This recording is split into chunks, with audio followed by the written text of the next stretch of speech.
राजस्थान में बीते दिनों थप्पड़ कांड के बाद समरावता गांव में हुई हिंसा से सियासी पारे में जमकर हलचल है।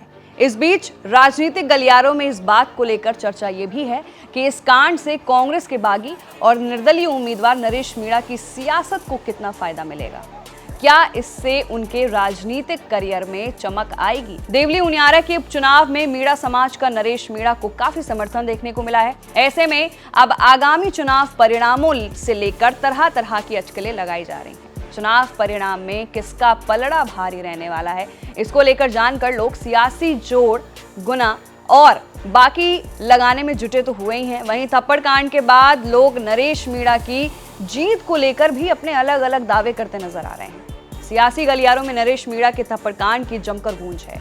राजनीतिक एक्सपर्ट अपने अपने मायने निकाल रहे हैं। ऐसे में क्या थप्पड़ कांड से नरेश मीणा की सियासत चमकेगी, ये बड़ा सवाल है। ये सवाल सबके मन में घूम रहा है।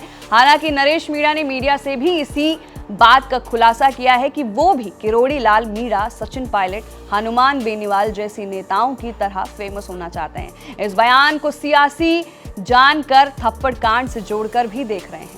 इधर नरेश मीणा के पक्ष के समर्थक लोगों में इस बार मीणा वोटर्स का काफी क्रेज देखने को मिला है। समरावता गांव में हुई घटना के बाद यही सामने आया कि लोग नरेश मीणा के लिए मरने और मारने के लिए तैयार हो गए।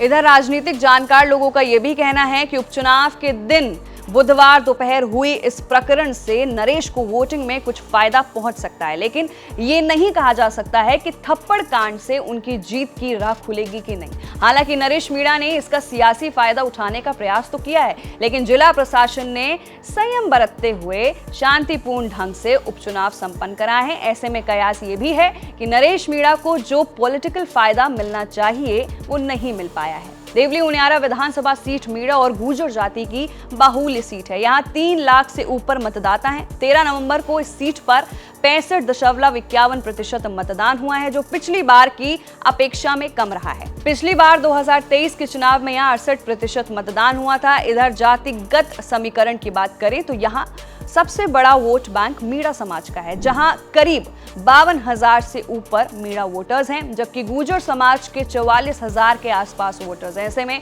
कयास ये भी है कि नरेश मीणा ने कांग्रेस की कस्तूर चंद मीणा के मीणा समाज के वोटों में सेंध लगाई है, जिसका फायदा बीजेपी को राजेंद्र गुर्जर को मिल सकता है। इधर नरेश मीणा अपने कुछ समर्थकों के साथ न्यायिक हिरासत में चल रहे हैं। नरेश पर पहले से ही 23 मुकदमे दर्ज हैं। इधर समरावता कांड के बाद जिला प्रशासन और एसडीएम ने 4 गंभीर धाराओं के तहत तगड़ा केस बनाया है। पुलिस सूत्रों का ये कहना है कि 2 मामलों में नरेश मीणा पहले से ही न्यायिक हिरासत में है।